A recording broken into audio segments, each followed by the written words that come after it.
कि अभी पैप पे पेमेंट करे थे बाकी निकाल ले। चार्जर क्या वाट का है? 33 वाट का है।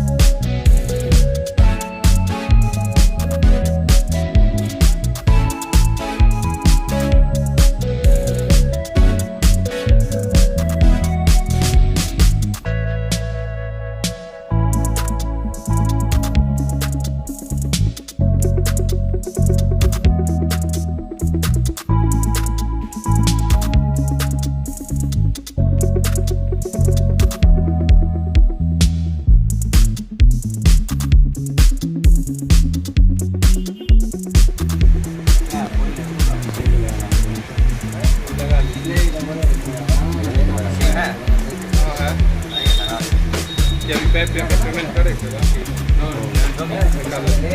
चार्जर क्या वाट का है? 33 वाट का है।